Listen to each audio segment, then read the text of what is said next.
1주택자도 세금 올립니다. 앞으로 집값 더 심각해진다. 라는 주제를 가지고 이야기해 보겠습니다. 최근에 이제 김용범 정책실장이죠. 이분이 이제 이런 얘기를 했습니다. 똘똘한 한 채의 보유세와 양도세를 조금 상향을 해야 되겠다. 그러니까 누진율이라는 건 뭐냐면 이게 전기랑 똑같습니다. 그래도 전기 사용료를 낼 때 전기를 많이 쓰면은 이제 누진세가 붙어가지고 더 비싸게 내잖아요. 그런 것처럼 1주택자여도 지금 보유세나 양도세가 너무 낮다. 그러니까 누진세율을 적용을 해가지고 더 높이자라는 거를 지금 얘기가 나왔어요. 뭐야 1주택자는 어찌 보면 뭐 투기도 아니고 뭐 아무것도 아니 그냥 말 그대로 실수요자인데 왜 이 사람들한테 세금을 높이려고 하는 걸까? 라는 약간 좀 의문이 드는 분들도 있고 아니다 여기다 높여야 돼 잘됐다 라고 하는 분들이 있습니다. 도대체 왜 그럴까?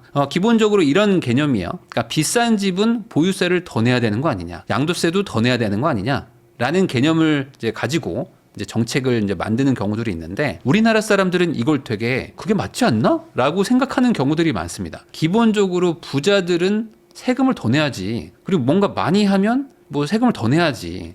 야, 전기 많이 쓰면 전기세 많이 내야지. 돈 많이 벌었으면 돈 많이 벌었으니까 세금 더 많이 내야지. 라는 개념들을 되게 익숙하게 생각하는데 생각보다 꽤 많은 선진국들에서 이런 누진세 개념이 없는 경우가 많아요. 그러니까 누진세라는 개념이 생각보다 이게 시장에 좋게 작동하지 않는 경우들이 많다는 거죠. 왜 그럴까요? 전기 같은 거야 아껴 쓰는 게 이제 인프라 어떤 과부하나 이런 것 때문에 뭐 필요하다고 볼 수도 있겠죠. 그렇지만 이 집이라는 게 단순히 비싸다는 이유만으로 시세 차익이 크다는 이유만으로 세율을 더 높여버리면 이게 시장을 교란하기 시작합니다. 지금 보면요, 우리나라는 이제 양도소득세라는 개념이 있어가지고 1,400만 원 이하를 벌면 6%입니다. 6%는 정말 낮은 거죠. 한 1억 5천 정도를 벌면요 35%를 냅니다. 그러니까 3분의 1을 내는 거예요. 근데 요즘에 집값이 얼마나 비싸졌습니까? 서울 아파트는 평균이 15억입니다. 그럼 15억에 집을 사가지고 10% 오르면 16억 5천이 되는 순간 세금을 35%를 내는 거예요. 상당히 많이 내는 거죠. 이 세율이 안 바뀝니다. 이게 지금 벌써 한 20년 전 세율일 거예요. 그러니까 엄청 오래전에 이렇게 구간을 만들어 놓고 이게 옛날에 우리나라 이제 경제 통화량이나 이런 거 훨씬 더 작을 때, 그러니까 집값도 훨씬 쌀 때 그때 1억 5천과 지금의 1억 5천은 다르잖아요. 근데 이때 세율을 많이 높여놓은 것들이 지금도 안 바뀌고 있는데 여기서 이제 더 높인다는 쪽으로 가는 것 같단 말이죠. 자, 그래서 요즘엔 양도소득이 한 3억 정도만 되잖아요. 그러면 잠깐만 집 사가지고 3억 오를 수도 있는 것 같은데 서울에 사는 분들은 그런 생각을 할 겁니다. 근데 이러면 이제 세금을 40%를 내는 거죠. 단순 계산하면. 자, 그러다 보니까 이제 1주택자들은 이제 장기보유 특별공제라는 게 있는데 이 장기보유 특별공제는 뭐냐면 아니 너는 그냥 1주택자니까 너는 뭐 투자나 투기를 한 게 아니고 너는 그냥 집을 산 거잖아. 거기서 보유도 하고 거주도 했다면은 최장 80%까지 이 양도세를 감면해 줄게. 라는 개념이 있습니다. 그러면은 이제는 10년 정도 살면은 양도세를 80%까지 깎아주니까 과거에는 양도세가 막 엄청나게 크지 않았는데 이제는 많이 커졌어요. 이제 한 20억짜리 아파트 사가지고 한 10년 살면은 막 20억 오르고 막 25억 오르고 막 이런단 말이에요. 이 절대 금액 자체가 크니까요. 그러면 거기서 이제 세금을 뭐 10억 뭐 이렇게 내야 되는데 80% 깎아주니까 좀 덜 내는 거죠. 자, 그래서 아주 극단적인 예시를 들면은 내가 50억에 집을 샀습니다. 그래가지고 10년을 거주해요. 그럼 이제 물가 상승도 쭉 되고 뭐 짜장면 값도 올라가고 뭐 내 연봉도 올라가고 다 올라가잖아요. 그럼 50억에 산 게 10년 지나면 당연히 한 2배 이상은 올라갑니다. 그럼 이제 100억에 판단 말이야. 야, 그러면 어떤 사람들은 야, 너 50억 벌었는데 세금 못 내? 라고 얘기하는 사람도 있지만 아니 그러면 내가 연봉이 3천이었던 사람이 10년 회사를 다녀가지고 6천이 된 거예요. 야, 그럼 너 연봉 많이 받으니까 세금 반 내라. 라고 하면 그건 말이 안 된다고 생각할 겁니다. 자, 그런 개념인 거죠. 그런데 50억 번 양도소득에 대해서 양도세를 80%를 감면해 주니까 양도세가 실질적으로는 한 3억 6천, 뭐 한 4억 정도 나온다고 보시면 됩니다. 그러니까 50억을 벌었는데 세금을 3.6억을 내? 야, 너무 많이 버는 거 아니냐. 46억이나 네가 가져가? 라고 말하는 사람들이 엄청 많다는 거죠. 자, 근데 이거는 좀 오해가 있습니다. 왜 그러냐? 우리나라 헌법 제14조에는 이런 내용이 있습니다. 이 모든 국민은 거주 이전의 자유를 가진다. 자, 그래서 거주, 그리고 거주를 옮길 자유가 있습니다. 자, 그러면 내가 1주택자예요. 근데 1주택자인데 집을 가지고 있습니다. 근데 내가 이 집을 가지고 있는데 이 50억짜리를 팔아가지고 이 50억짜리가 100억이 됐다고 칩시다. 근데 이 100억이 된 집을 팔면 나는 또 100억짜리 집으로 이제 이전을 할 자유가 있는 거잖아요. 1주택자들인데도 양도세를 이제 장기 보유 특별공제나 이런 걸로 감면을 안 해주면요. 어떻게 됩니까? 뭐 예를 들어 이제 100억에 팔았는데 세금을 한 20억 내라는 거예요. 그럼 이제 80억 남겠죠? 80억으로 똑같은 100억 집을 못 가잖아요. 이동을 못 합니다. 우리나라는 취득세도 있고요. 양도세가 있기 때문에 집을 파는 순간 똑같은 집으로 못 가요.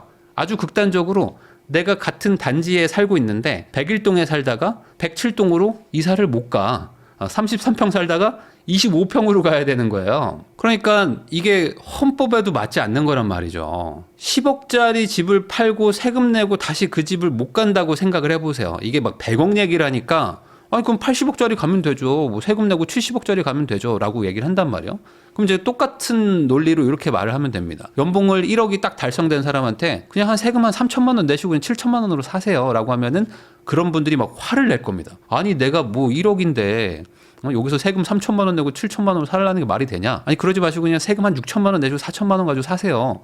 라고 하면 막 발끈한단 말이야. 그런 사람들은. 근데 남이 세금 내고 뭐 이렇게 뭐 더 작아지거나 뭐 무너지는 거는 아무 문제가 없다고 말하는 사람들이 많단 말이에요. 그래가지고 이 1주택자들은 최대한 양도세 비과세를 해줍니다. 기본적으로 거주 이전은 하게 해줘야 되니까. 그러니까 세금을 걷더라도 다른 거에서 걷어야지 이런 식으로 걷게 되면은 어떻게 된다고요? 이 시장이 교란되기 시작한다. 자, 근데 이제 여기를 더 건드릴 걸로 추정이 됩니다.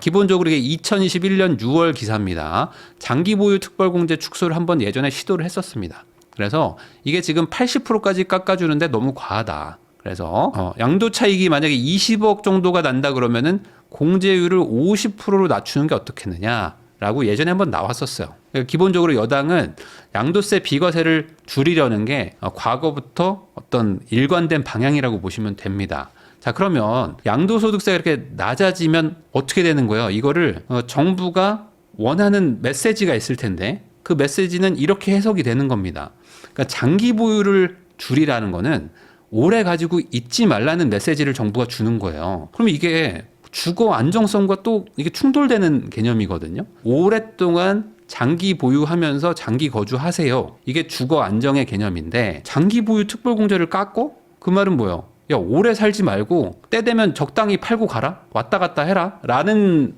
해석이잖아요. 이건 정부가 이렇게 말하는 게 맞는 건가?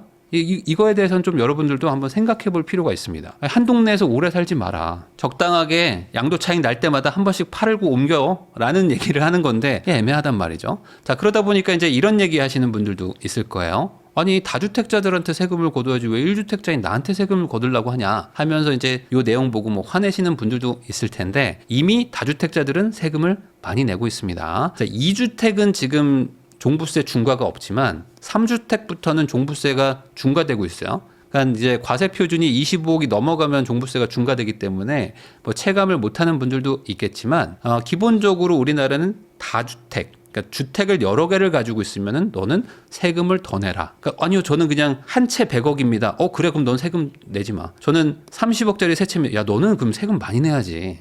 라는 개념으로 우리나라는 지금 운영이 되고 있거든요. 그러니까 이미 다주택자는 내고 있다. 자, 거기다가 이번에 나왔던 이제 2025년 세제 개편 후속 시행령 개정안이 있는데 이게 이제 1월 16일에 발표가 됐습니다. 얼마 전이죠. 여기에 가장 이슈였던 양도세 중과를 배제하는, 그러니까 일반 세율로 다주택자들도 양도세를 내게 해주는 게 과연 여기서 연장이 될 것인가? 이게 지금 관심사였는데 연장 여부가 없었어요. 없습니다, 이게. 그러니까 이제 뭐지?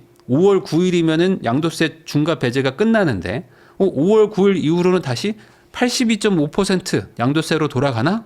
라는 지금 걱정들을 하는 겁니다. 자, 지금이 1월 말입니다. 그러니까 5월 9일까지니까 고작 지금 4개월이 채 안 남았어요. 4개월 안에 발표를 안 한다? 그럼 이거 양도세 중과한다는 걸로 봐야 되지 않을까? 자, 양도세 중과가 되면 어떻게 되냐? 2주택자면요. 1,400만 원을 벌어도 26%의 세금을 내고요. 3주택 이상인 사람이 만약에 1,400만 원 이하의 수익을 얻었다. 그러면은 3분의 1은 내야 됩니다. 1,400만 원 벌어도 한 400만 원 정도는 세금을 내야 돼요. 근데 여기는 이제 기본적으로 이제 조정 대상 지역 내에 두 채, 세 채를 가지고 있는 경우인데 이번에 이제 토어제 지역이 전부 다 조정 대상 지역이죠. 그럼 여기에 만약에 두 채, 세 채 가지고 있다? 그러면 이제 세금은 뭐 최소 뭐 30%, 뭐 40%라고 보시면 됩니다. 왜냐하면 이 양도세에다가 양도세의 10%만큼 지방소득세가 또 붙어요. 그러니까 이게 75%가 아니라 여기에다가 7.5가 또 붙는다. 그럼 어떻게 됩니까? 이거 다 합치면 82.5%가 붙는 겁니다. 그러니까 내가 만약에 서울에 뭐 수원에 그리고 이제 뭐 하남에 이렇게 세 채 가지고 있어. 근데 이걸로 만약에 10억을 벌었어요. 그러면 10억 벌었으니까 너는 세금을 8억 2,500을 내라는 거예요. 이런 게 아마 5월 9일부터 시작될 수도 있다. 두 채 가지고 있어? 그럼 야, 넌 한 70%만 내라. 이런 겁니다. 그러면 어떻게 될까요? 이거를 과연 팔 수 있는 사람이 있을까? 무서워서 팔겠습니다. 5월 9일 전에 팔게요. 라고 말하는 사람들도 있을 텐데 막상 이게 팔기도 어렵습니다. 지금 토어제에다가 계약갱신 청구권이 있으니까 세입자가 갱신권 쓰거나 아니면 세입자가 계약기간 도중이면요. 토어제가 있어서 물건을 못 팔아요. 근데 5월 9일 이후에 만약에 중과가 된다. 그럼 세율이 너무 높아지잖아요. 그래가지고 요즘에 어떤 일이 일어나냐. 꼭 팔아야 되는 분들은 지금 이사비를요. 뭐 3천만 원, 뭐 5천만 원, 뭐 1억 주고 나간다. 뭐 이렇게 얘기를 하고 있습니다. 거기 살고 있는 전세입자가 일종의 그 권리금을 달라. 나 이사 나가줄 테니까 뭐 1억 주세요. 뭐 8천 주세요. 저 안 주면 뭐 집주인 세금 뭐 한 10억 내셔야 되는 거 아니에요? 뭐 이러면서 지금 그걸로 협상하고 있거든요. 그러니까 이런 일들이 일어나고 있기 때문에 사실상 매물 유도를 노렸다면은 지금까지 말 안 하고 있는 것도 좀 애매한 거죠. 근데 이런 의도였다고 하더라도 매물이 나올 만한 상황이 또 아니에요. 근데 이제 조금 나올 수도 있죠. 나올 수도 있지만 많지는 않다. 그래서 아마 지금 정부가 이렇게 계속 그 소위 말하는 이제 시간 끌기를 하면서 이제 여론을 보고 있는 거는 5월 9일까지 이런 게 걱정되면 파시든지 아니면 말든지 나는 아직 애매모호함을 유지하겠습니다. 라는 거일 것 같은데 지금 현실적으로 토어제에다가 막 이사비 몇 천만 원 주고 팔 사람이 전 별로 많지 않다고 보고요. 그냥 증여한다 라고 생각하는 사람들이 많을 거로 보입니다. 증여를 하는 순간 매물은 이제 10년간 잠기기 때문에 이제는 매물이 더더욱 없을 것이다. 앞으로 더 없어질 걸로 보여요. 이걸 한번 보시면 이게 이해가 될 텐데 장기 보유 특별공제를 받으면은 어쨌든 양도세가 이제 확 줄어드는데 만약에 뭐 이거를 뭐 낮춘다. 그러면 1주택자에도 양도세 공제가 뭐 반밖에 안 된다. 라고 하면 이제 양도세도 꽤 크거든요. 그럼 어차피 내가 이 양도세 내고 현금 만들어도 또 뭐 집을 사고 그럼 또 규모가 더 작아지죠. 이걸 가지고 있어봐야 어차피 또 증여 상속하면서 또 세금 낸단 말이야. 그러면 이래나 저래나 두 번, 세 번 세금을 낼 거면 그냥 이번 기회에 우리 애가 뭐 가져갈 수만 있다면 이 집을 우리 애 주고 나는 뭐 그냥 전월세로 가든지 그랬으면 좋겠다 라고 자연스럽게 생각을 할 수밖에 없어요. 자, 그러다 보니까 아마도 이번에 이 정책실장 이분이 이런 얘기를 한 것 같아요. 그러니까 보유세도 같이 올리겠다. 양도세만 하는 게 아니라 보유세도 똘똘한 한 채를 더 늘려야 된다라고 말하는 게 아까 제가 말한 소위 말한 이제 1주택자 버티기 요 사람들한테 종부세를 높여가지고 팔게 한다. 이쪽으로 가려고 하는 것 같습니다. 그러니까 이게 지금 거의 한 10년에 걸쳐가지고 특정 집단에다가 이제 중과를 하면서 세금으로 이제 뭐 타격을 주는 이런 정책들이 지금 이어지고 있는데 처음에는 다주택자였습니다. 다주택자들은 나쁜 거기 때문에 이 사람들한테는 세금을 때려야 된다. 해가지고 정책을 썼었죠. 그러다가 이제 임대사업자를 권장했는데 임대사업자가 나쁜 놈이라고 갑자기 이제 방향을 전환해가지고 임대사업자는 나쁜 놈이다 해서 여기다가 중과를 막 때렸습니다. 근데 여기도 이제 다 죽었어. 이제 여기도 이제 다 죽었죠. 이미 다 시체가 됐습니다. 그랬더니 이제 갭 투자자들이 나쁘다고 해서 이제 지금 토어제에다가 뭐 주담대 받으면 무조건 실거주 하라 막 이런 식으로 갭 투자하지 마 해서 지금 갭 투자자들한테 지금 타격을 주고 있죠. 근데 이제 여기까지 왔어요. 그럼 여기도 이제 조만간 다 이제 죽겠죠. 그럼 이제 남은 사람이 누구냐? 고가 1주택자를 가지고 있는 사람들이 세금을 너무 안 낸다. 여기는 좀 이제 나쁜 놈이다라고 하는 것 같습니다. 지금 이 가는 분위기가. 그럼 여기까지 박수 치는 분들은 내 차례가 안 오느냐? 오겠죠. 다음은 유주택자는 나쁘다. 여기까지 갈 수도 있어요. 이렇게 계속 가다 보면요. 집을 가지고 있으면 넌 나쁜 거기 때문에 여긴 좀 손해를 봐야 된다. 이런 식으로 가게 될 확률도 있습니다. 이 방향이 절대 좋은 게 아닌데 왜 일로 가려고 하는지 모르겠어요. 왜 그러냐면 지금 2026년이고요. 지금은 신규 공급도 되게 줄거든요. 근데 여기서 지금 구축 매물량도 좀 늘려야 되는데 오히려 더 줄이는 쪽으로 간단 말이에요. 그러니까 뭐 팔지를 못하게 하고 팔면 양도세를 막 엄청 내게 하고 보유세를 막 엄청 내게 한다. 1주택자도 보유세를 많이 내게 한다. 그럼 이거 어떻게든 버틸 거 아닙니까? 정말 이쪽으로 가려는 건지 안 갔으면 좋겠다. 라는 게 저희 이제 개인적인 생각입니다. 자, 그럼 이제 어떤 분들이 이런 생각을 할 겁니다. 그럼 다주택자면 차라리 나은 건가요? 아니겠죠. 1주택자한테 증세한다는 거는 다주택자들은 더 박살 낼 수 있다는 얘기입니다. 이걸 오해하시면 안 돼요. 여론이라는 게 무섭기 때문에 다주택자들을 규제를 안 하는데 1주택자한테 증세를 한다는 거는 사실상 있을 수 없는 얘기입니다. 그러니까 다주택자들은 더 높은 증세를 통해 가지고 상대적으로 1주택자들한테 좀만 좀 참아 주십시오 라는 쪽으로 가지 않을까라고 생각이 들어요. 그래서 뭐 5월 9일 전에 마침 또 세입자가 만기여가지고 딱 그냥 다주택자 매물이 나오는 경우들도 있을 텐데, 요거를 뭐 급매를 노리겠다 이 정도는 지금 분위기가 아니기 때문에 그냥 급매라고 생각하지 마시고 나오는 거 있으면 사는 게 맞지 않나 라는 생각이 들어요. 왜 그러냐? 최근에 서울 아파트 1년간 상승률입니다. 이거 보시면은 뭐 완전 다 붉은색입니다. 그러니까 이게 평균적으로 구가 막 20%씩 올랐다는 거는 그 구에서도 인기 많은 단지들은 뭐 30%, 뭐 40% 올랐다고 보시면 되거든요. 근데 여기서 매물이 더 없어지면 어떡하죠? 이거 어떡하려고 그러지? 저 이제 좀 걱정인데. 어쨌든 이렇게 만약에 간다 그러면 이제 전월세 매물은 더 줄어들 것 같아요.